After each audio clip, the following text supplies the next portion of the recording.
The first launch of the Space Shuttle occurred on April the 12th, 1981, when Columbia, with two crew members, astronauts Commander John Young and pilot Robert Crippen, lifted off from the Kennedy Space Center. Photographers, film and television crew and journalists swarmed to witness the historic event. About 600,000 spectators from both the States and overseas flocked to the coastal area to watch the liftoff. If it was successful, the shuttle project would be the backbone of the USA's space program and bring forward projects such as the International Space Station. It was exactly 7 a.m. Eastern Standard Time, and the liftoff would mark another great milestone in space research and technology.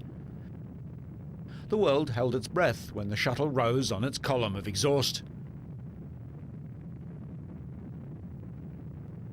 The solid rocket boosters contained the solid fuel that provides about 71% of the vehicle's lift-off thrust. They were jettisoned 2 minutes after launch at a height of 36 nautical miles. They deployed parachutes and landed in the ocean to be recovered.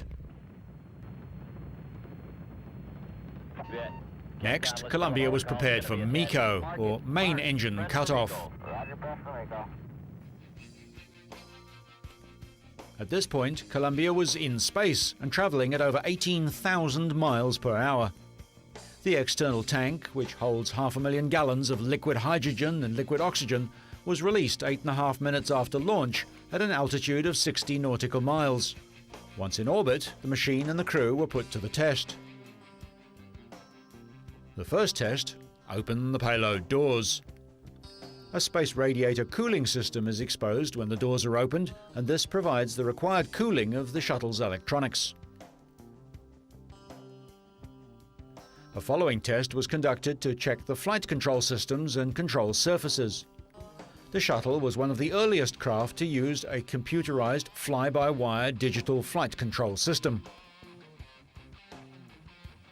While the astronauts were completing their objectives, NASA's Californian dry lakes were becoming a hive of activity as nearly 500,000 visitors rumbled into the base to view the spectacular scene of the first ever reusable winged spacecraft glide to touchdown.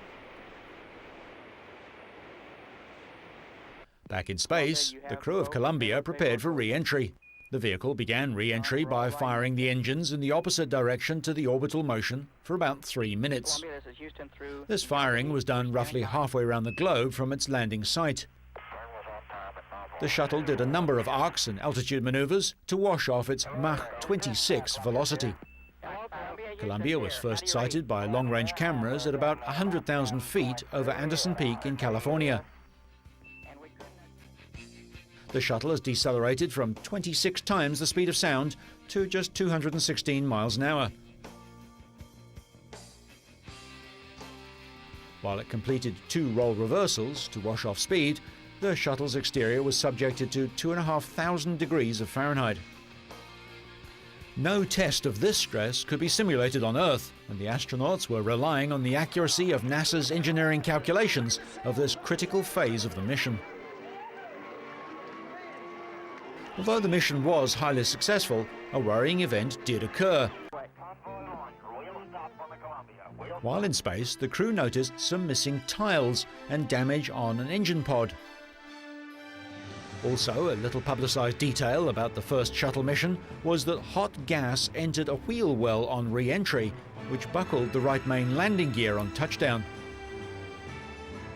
Were these the signs of things to come?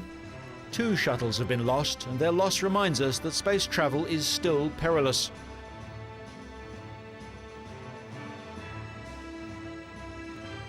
Yet our human sense of discovery drives us on to explore the unexplored.